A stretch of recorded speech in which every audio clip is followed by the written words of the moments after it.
Bom, então boa noite a todos vocês. Obrigado aqui por verem esses filmes exemplares pré-históricos. Espero que vocês não me perguntem nada, nenhum detalhe, porque eu não lembro nada de. São filmes feitos há 40, 45 anos atrás, então. Mas, em suma, se vocês quiserem começar perguntando, eu posso falar um pouco. São dois filmes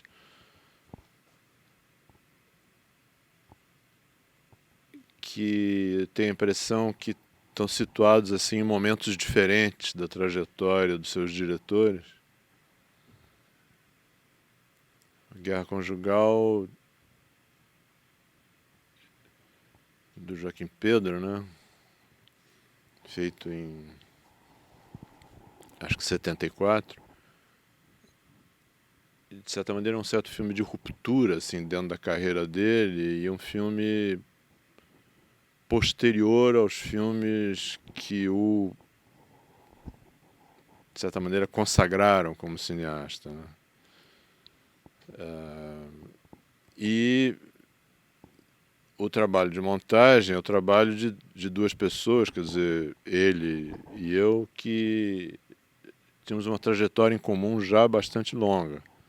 Eu já tinha montado vários filmes dele ao longo de mais ou menos 10 anos. Quer dizer, eu tinha sido assistente de direção dele em 65, no Padre Amossi, depois tinha montado o Padre Amossi e montei os filmes que ele fez nesse intervalo, e esse foi o penúltimo filme, na verdade, dele que eu montei. Eu montei mais um, que é um curta-metragem chamado Melancia, que é um filme que causou assim grande reboliço na época. E no caso do Leon, embora Leon e Joaquim sejam mais ou menos da mesma geração, ele está num momento diferente. Quer dizer, os filmes que consagraram Leon ele fez depois desse filme, né? Ele já tinha feito dois curtas e dois longas, mas não tanto A Falecida como Garota de Ipanema, que são anteriores ao Nelson Cavaquinho. Não foram filmes que, na verdade, ele veio a começar a ter um certo reconhecimento maior como cineasta a partir de São Bernardo, depois, ainda bem depois, com Eles Não Usam Black Tie, Imagens do Inconsciente. E com o Leon foi o primeiro filme que eu montei. Então tem essas duas situações assim da relação do montador com o diretor. Embora eu já conhecesse o Leon e tenha deixado de montar o Garoto de Ipanema por uma circunstância que talvez não seja nem o caso de contar aqui, mas ele me convidou para montar o Garoto de Ipanema, mas eu não recusei esse convite. Que é? Vocês querem que eu conte, né? Bom, talvez a explicação para a recusa é que eu era mais besta naquele tempo do que sou hoje, entende? Então eu tinha montado tinha acabado de montar o Terra em Transe e achava então que eu era o montador do Terra em Transe e que Garota de Ipanema era uma coisa inferior ao Terra em Transe. E aí, não vou montar, é um filme comercial. Pretendia ser comercial, é uma coisa, não sei se alguém viu Garota de Ipanema, mas é um filme que pretende ser comercial, é um dos primeiros filmes coloridos do cinema novo, com a Garota de Ipanema, e começa com uma sequência, um dia de chuva em Ipanema, chovendo torrencialmente. E a Garota de Ipanema é a personagem mais deprimida do cinema brasileiro, então de comercial o filme realmente não tinha nada. Mas o Leão não ficou magoado por causa dessa atitude estúpida minha. E pouco tempo depois propôs que a gente fizesse o Nelson Cavaquinho, que é um filme que eu acho que envelheceu muito bem. Quer dizer, o passar dos anos, com o passar dos anos, acho que o Nelson Cavaquinho fica cada vez melhor. E para o Leon foi um filme importante, porque ele e o Joaquim Pedro tinham certas características comuns, assim como diretores, de terem uma vontade de controle muito grande sobre a filmagem. Assim, roteiros muito detalhados, muito precisos. E no Nelson Cavaquinho, poderia dizer que o Leon, de certa maneira, começou uma fase assim mais descontraída ou mais desbundada, para usar um termo daquela época. E é um filme filmado assim meio ao improviso, sem roteiro. Tinha muito pouco material. Era tecnicamente complicado na época fazer um filme em som direto. O filme tem uma fotografia que eu acho até hoje excepcional, do Mário Carneiro, né, que até hoje, quando eu mostro... É um filme que eu mostro regularmente em cursos, em aulas, e que sempre, até para mim mesmo, causa um certo espanto. Tem alguns elementos que parecem planejados. Quer dizer, por exemplo, a sequência final dele cantando de noite num bar, e a música que ele canta parece claramente ter sido feita para encerrar o filme. Agora, na minha lembrança, não havia roteiro nenhum. Quer dizer, tinha, acho que mais ou menos uma proporção de 3:1 de material, que hoje em dia, então, é quase nada, né? E o filme foi sendo feito um pouco ali na montagem. O que é o oposto do Guerra Conjugal, por exemplo, né? Quer dizer, que não só parte dos contos, dos vários contos do Dalton, né? Mas que tinha um roteiro muito preciso, e o próprio fato de alternar as histórias ia amarrando a montagem à medida que ela avançava, né? Quer dizer, porque na hora que você realmente assume que vai começar com um, você passa para o outro, passa para o terceiro, aí quase que automaticamente é levado a voltar para o primeiro. A gente tem algumas quebras nisso, mas de certa maneira, como em geral os filmes do Joaquim Pedro, com exceção do Macunaíma, que é um filme filmado assim um pouco mais à vontade, mas são filmes muito previstos, quer dizer, os roteiros de certa maneira são muito parecidos com o que é filmado e com o que resulta na montagem. O Leon, de maneira geral, especialmente nos filmes de ficção, quer dizer, no São Bernardo e no Eles Não Usam Black Tie, tinha também essa característica.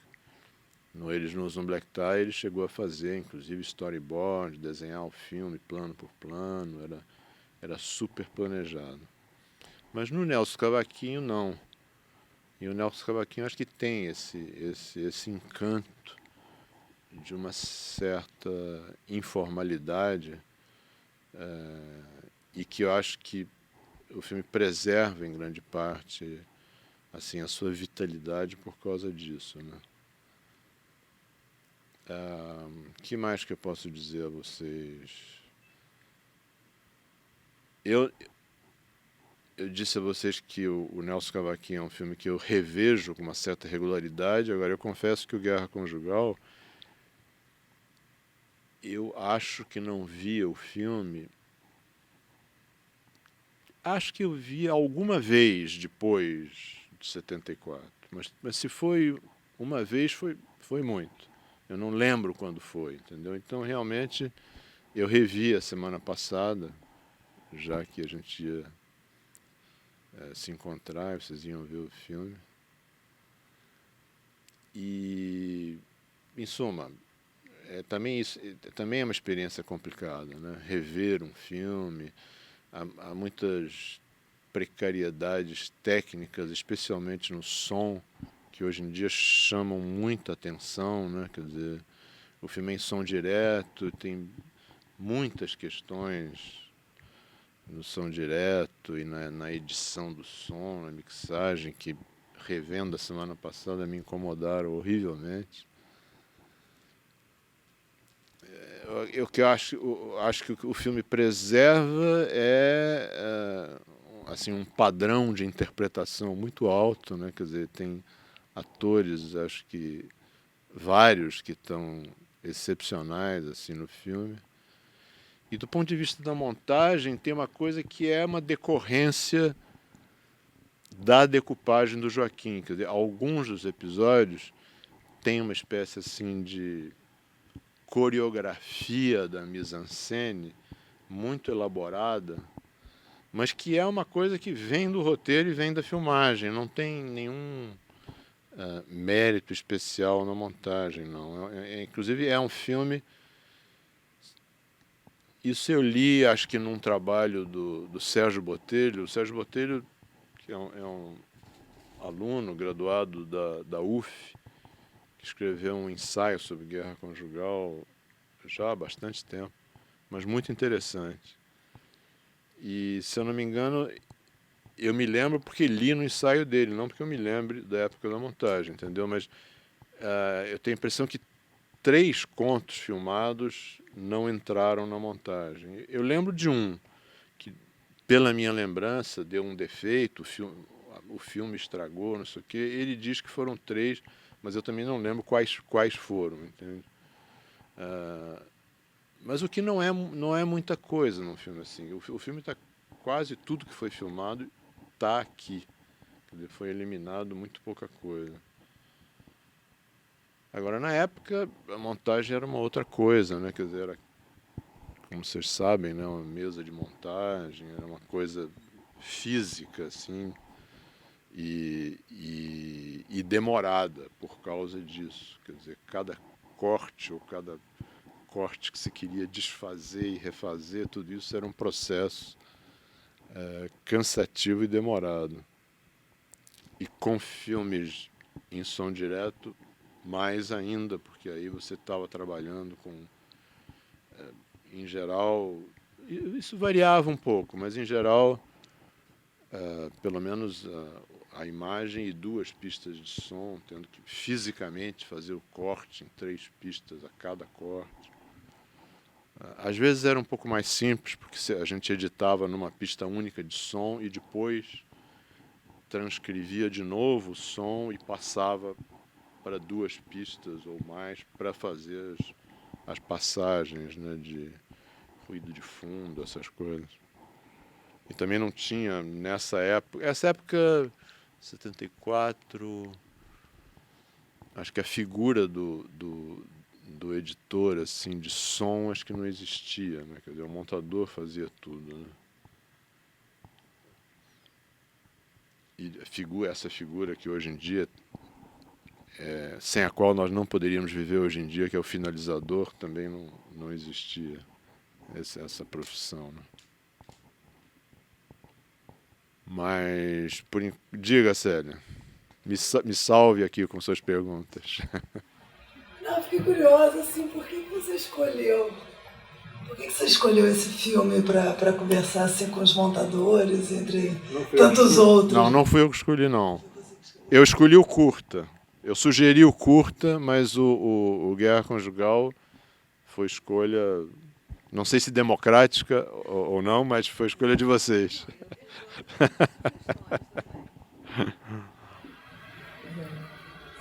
Eu tenho uma pergunta. Rapidinho, só porque ele tava falando do som, e aí eu fiquei pensando, que durante o filme eu fiquei pensando, tinha umas sequências, eu acho que é da Dona Laura, se não me engano, não sei, que tem muita buzina, muita coisa fora, e dá uma tensão extra. Sequência, eu fiquei pensando, será que eles editaram isso, fizeram isso? Não, é do som direto. É uma locação, em tese, mal escolhida para som direto, né? Agora, se essa tensão, 40 anos depois, resultou boa para você, então precisamos rever esse conceito. Mas é uma locação que nenhum técnico de som, em sã consciência, aprovaria, né? Esses filmes, nessa época de longa-metragem, levavam entre 10 e 12 semanas, assim, montando. Os filmes mais simples, né? O Terra em Transe levou, acho que uns 6 meses montando. O Cabra Marcado para Morrer levou, ao longo de 2 anos, talvez quase um ano, assim, 8 meses montando. Mas aí era em 16mm, que era mais trabalhoso ainda que aquele filmezinho desse tamanho, documentário, com muito mais material. E como é que era a relação com o diretor, assim, relação de trabalho? Você trabalhava, ele vinha, ficava junto? Não, não, não, não, não. Eu sei que hoje em dia vocês gostam de manter o diretor à distância, mas no meu tempo isso não era assim. E olha, não sei se é uma questão de geração, de época, de tempo, mas de forma geral, quer dizer, durante quando eu me dedicava principalmente à montagem, eu sempre trabalhei muito próximo aos diretores, entende? Em alguns casos, em alguns filmes,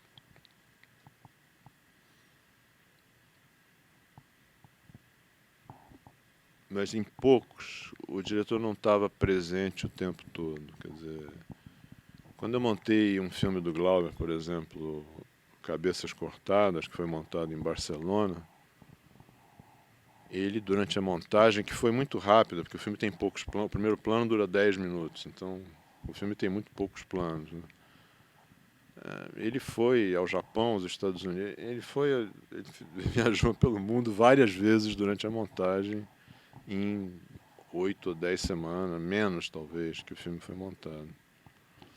Mas esse não era o padrão usual. O padrão usual era de trabalhar junto com o diretor presente praticamente o tempo todo. E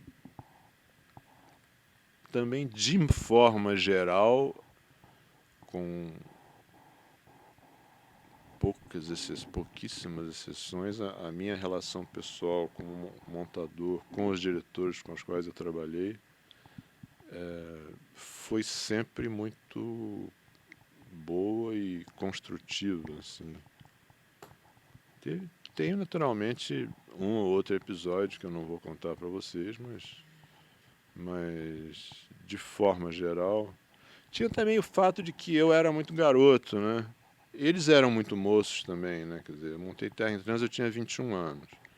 Quando eu penso nisso, eu acho que é um ato de insanidade, de irresponsabilidade total ter montado um Terra em Transe com 21 anos. Quer dizer, eu acho que eu só, inclusive, montei porque eu tinha 21 anos. Porque qualquer pessoa, talvez mais responsável, não teria montado, né?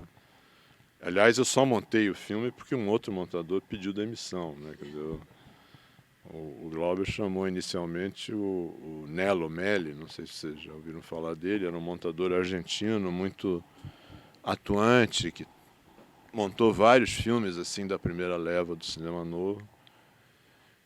E eu gostava muito dele, inclusive, aprendi muito com ele, conversava muito com o Nello. Ele era de outra geração, era inclusive mais velho que os diretores. Ele tinha trabalhado na Argentina com Christensen, na Venezuela.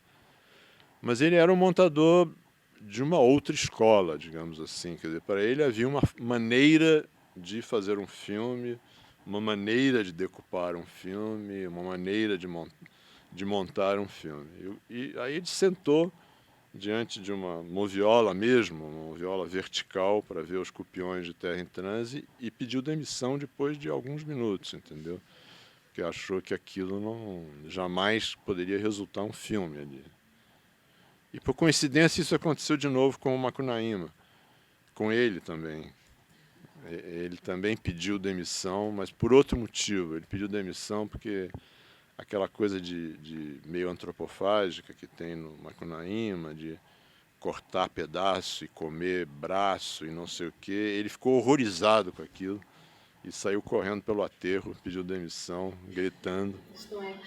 Então, espera, o que eu queria perguntar tem a ver, foi legal você ter falado do Macunaíma, porque, isso é talvez uma viagem minha, quando nos filmes do Joaquim, eu acho que a forma está muito fechada com o conteúdo, né? Quer dizer, o Macunaíma, que é uma história, que é uma alegoria, o filme é todo, isso vai para a forma do filme.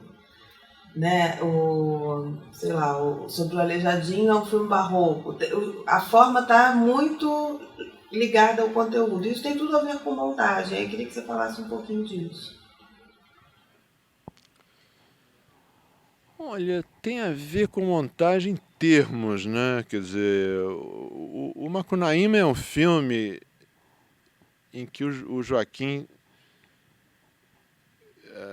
está reagindo, na verdade, a um extremado formalismo do Padre a Moça, do filme anterior dele, né? Quer dizer,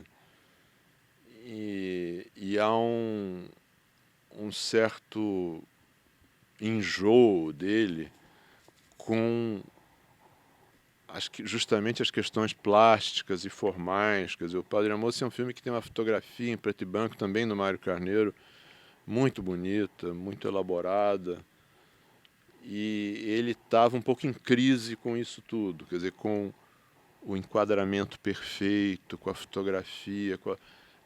Macunaíma, num certo sentido, é um filme mal feito, entre aspas, digamos assim. É um filme filmado sem grande rigor de composição do quadro, sem uma elaboração muito grande. E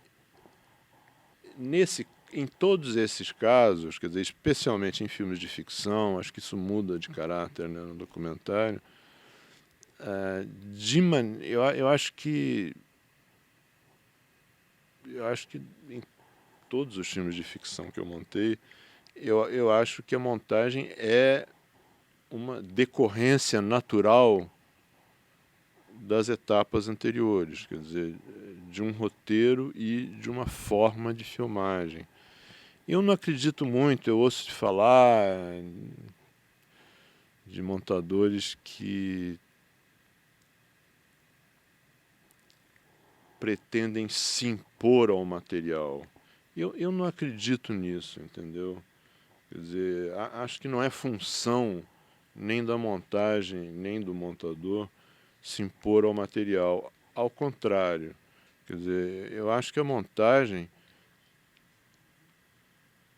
o que cabe à montagem é decifrar o material, é entender que filme existe contido naquele material, ou qual é o melhor filme que você é capaz de tirar a partir do que aquele material sugere. O que nem sempre está totalmente claro para o próprio diretor. Uns sabem mais, outros sabem menos,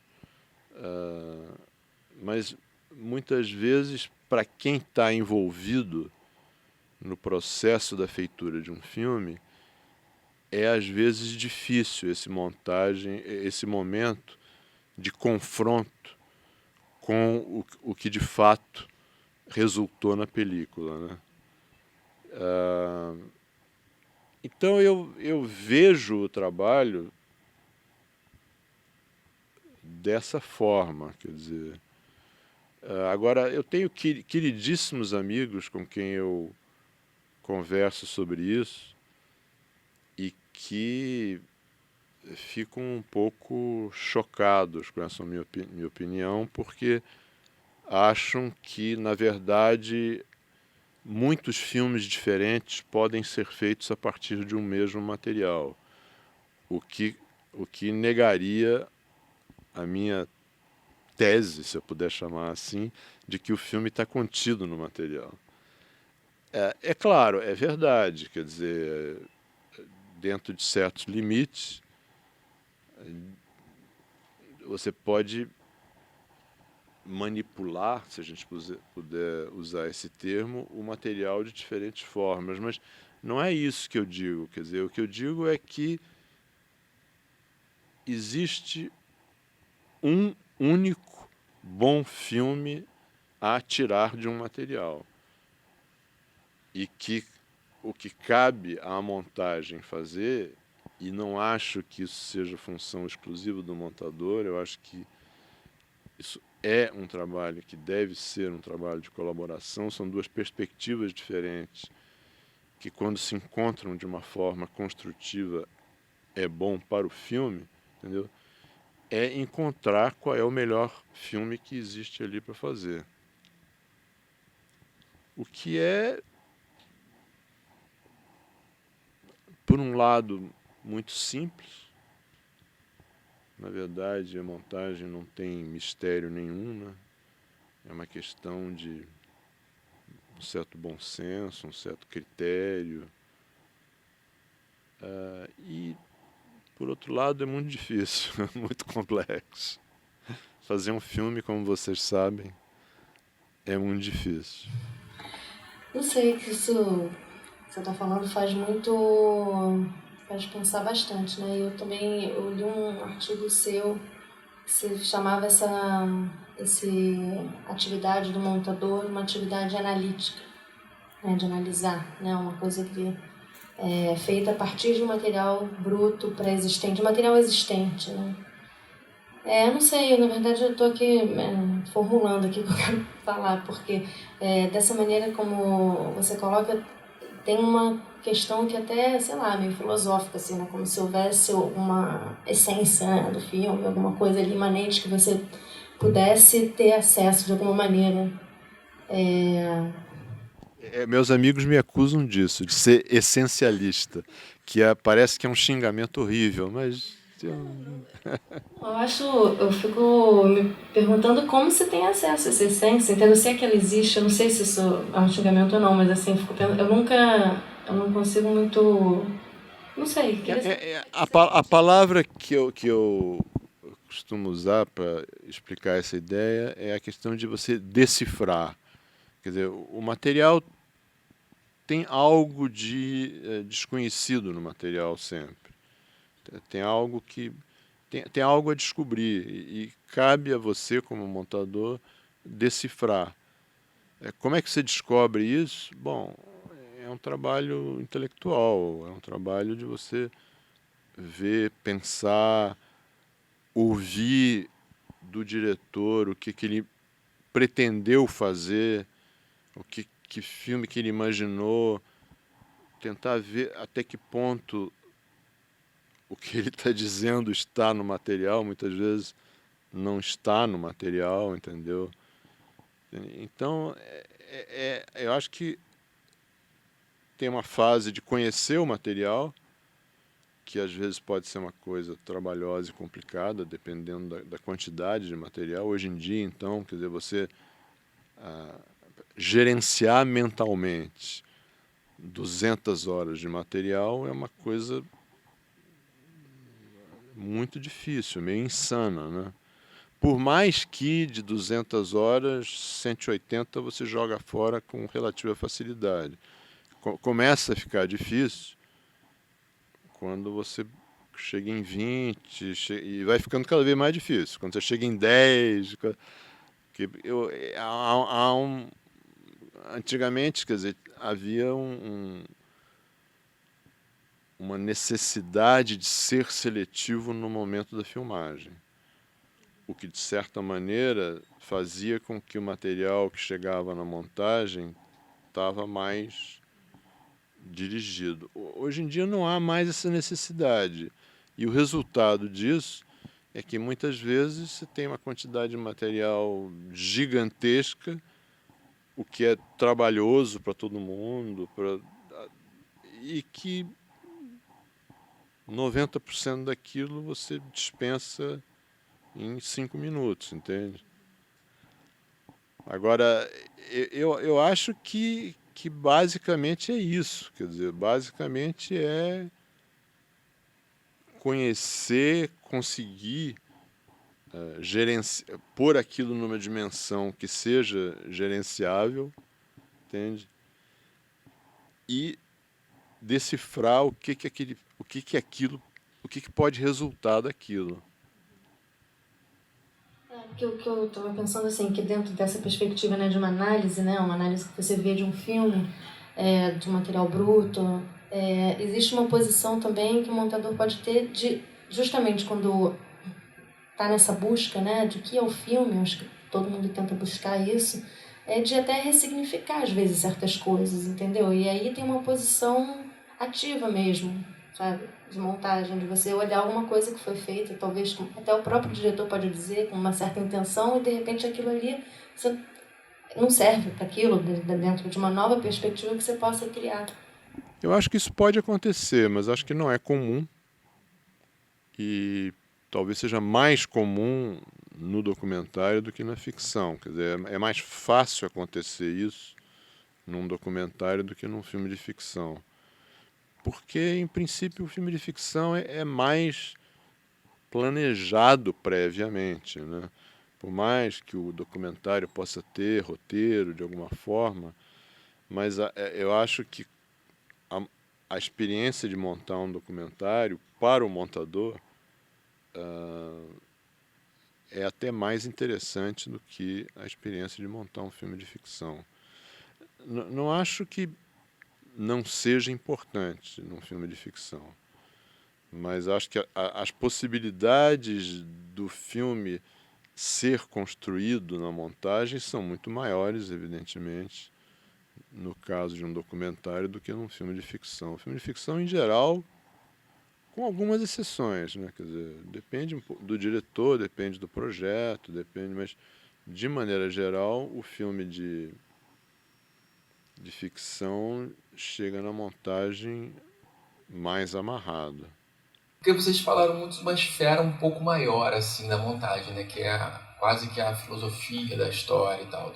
Agora tem uma outra esfera que é o corte em si, né? O momento de cortar. E aí tem uma certa escolha do montador, que é se você vai escolher fazer um corte um pouco mais clássico, se você vai tentar um corte mais moderno. Isso é bem diferente nos dois filmes, né? Por exemplo, no documentário, com as mais espontâneas filmadas, você vê que os cortes têm que ser mais ousados, né? São cortes mais difíceis e tal. Eu queria saber se você tem alguma coisa para falar sobre isso, sobre esse momento mesmo do corte, que é uma outra esfera para o montador, né? Que não é a esfera de você imaginar o que é o melhor para esse filme de uma maneira geral, mas, né, esse tipo de manipulação que a gente faz ali no dia a dia, que é ver se o corte vai ser um corte mais tradicional, se vai ser um corte um pouco mais moderno, se vai ser um jump cut, que isso também, você vai vendo o filme, vai sentindo o filme ou a sequência específica do filme, qual tipo de corte que aquela sequência precisa, aquele filme precisa. Isso acho que é verdade. Agora, mais uma vez, eu acho que é uma consequência do material que você recebe. Quer dizer, de forma geral, num filme de ficção que é decupado, em que a ação é decupado e que é filmado, a decupagem sugere, digamos, não digo o frame preciso, mas sugere uma região aonde você pode cortar.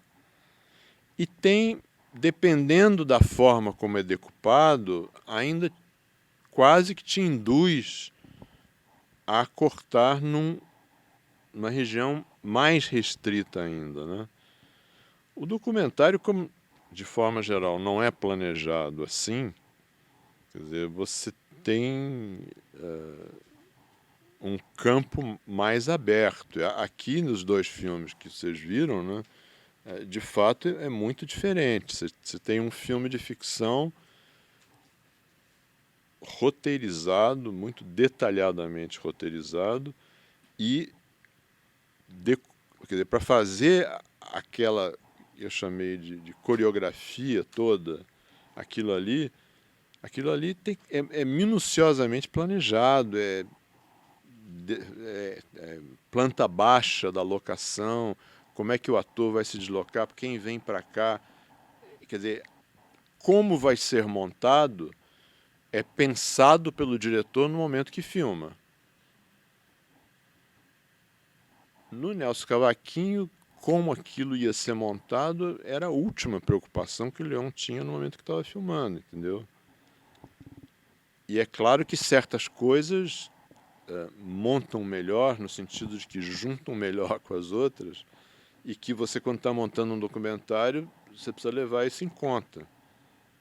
Como é que você vai usar esse material. Agora, a questão do frame preciso, quer dizer, aí eu acho que é, na verdade, mais uma questão de andamento e de ritmo do que qualquer outra coisa, né? Quer dizer,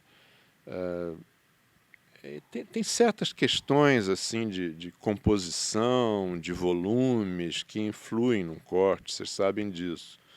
Mas eu acho que o essencial é a duração estar correta. Se a duração estiver correta, na verdade, quase que qualquer corte funciona, entendeu? Quando ela não está correta, em geral, ela pode até haver uma certa harmonia formal entre os planos, mas o fato da duração não estar correta cria uma perturbação.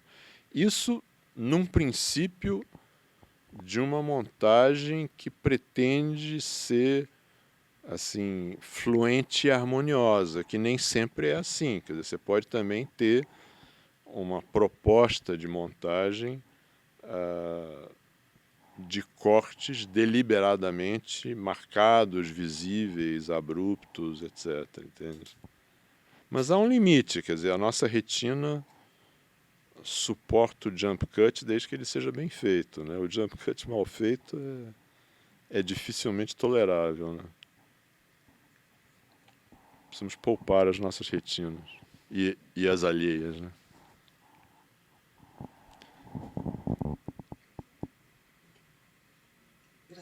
Queria agradecer então ao Escorel e a todos a presença. Foi ótimo conversar aqui no Senac com você. Obrigado a vocês, gente.